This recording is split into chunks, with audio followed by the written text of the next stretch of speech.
Du côté du support aussi, j'ai eu le support de mon épouse.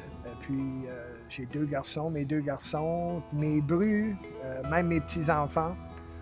Ils s'occupaient de pépère, puis du papa, puis de l'époux. Ils m'ont toujours supporté. Dans ma famille, je suis chanceux parce que du côté d'un de mes garçons, sa belle-sœur, elle est médecin, puis son beau-frère, c'est un cardiologue. Donc, lorsque quelque chose qui se passait, qu'il trouvait qu'il n'était pas normal, bien, le téléphone sortait, puis c'était les textes qui étaient envoyés, puis OK, tu peux faire ceci, tu peux faire ça. Je crois que c'est important du côté familial d'avoir tout le monde de mon côté. Mon épouse, c'était super.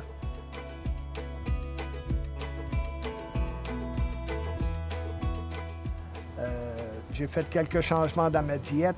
Auparavant, je trouvais que je mangeais bien, mais maintenant, c'est un peu plus serré. J'aime prendre mon verre de vin.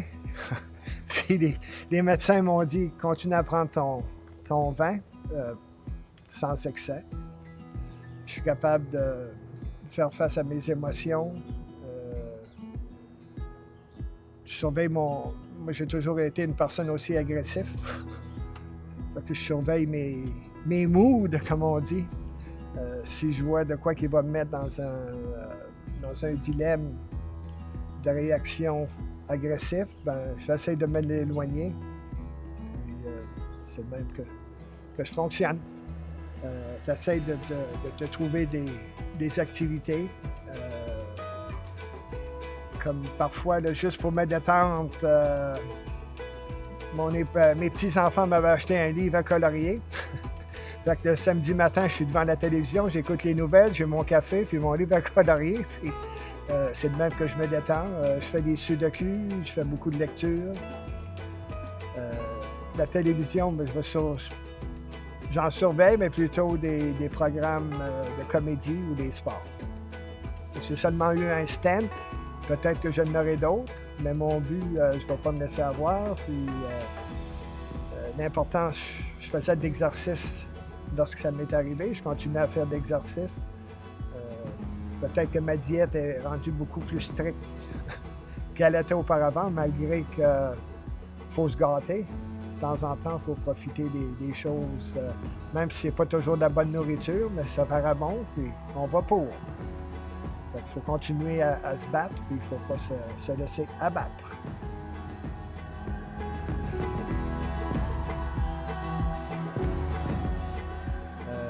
Je remarque que la plupart des gens, on est tous pareils. C'est les fameux médicaments qu'on n'aime pas parce que c'est tout du chimique. On ne sait pas qu'est-ce qu'on prend dans le corps, qu'est-ce qui va dans notre corps. C'est supposé nous guérir, nous tiendre en santé. Parfois, on se demande, les médecins disent que c'est préventif. Dans mon cas, je ne faisais pas de cholestérol. Le médecin m'a dit, ton cholestérol est à 2, tu as fait une crise cardiaque, maintenant, il faut que tu l'ailles à 1. Il m'avait donné un médicament. 2 mois après, ça a affecté les muscles dans mon corps.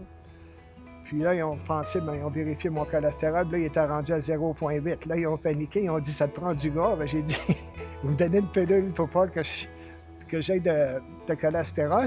Puis c'est ça qui est rendu. Fait que là, ils ont baissé le médicament. Puis maintenant, je le contrôle aux alentours de 1. Mais là, tu dis, le temps qu'il vérifiait pour mes muscles, il avait arrêté le médicament. Puis là, le cholestérol avait monté à 1,8. Mais là, dans ta tête, encore là, psychologiquement, tu dis, est-ce que je devrais prendre le médicament ou... Fait que là, tu paniques parce qu'un médecin te dit, il faut que tu le baisses à 1. Si je veux me rendre à 99 ans, j'ai pensé, je suis mieux d'écouter les médecins.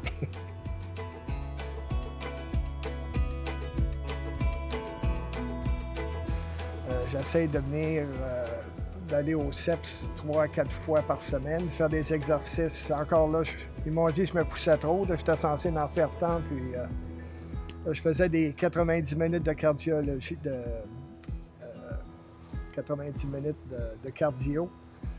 Puis je faisais des haltères, des poids et haltères pour une demi-heure. Donc, même les médecins, les cardiologues m'ont dit que j'en faisais peut-être trop. Je retournais chez moi, je partais l'après-midi, j'allais marcher. J'essayais de revenir comme j'étais auparavant. Je réalise aujourd'hui qu'il y a certaines choses encore que c'est beaucoup plus lent à exécuter.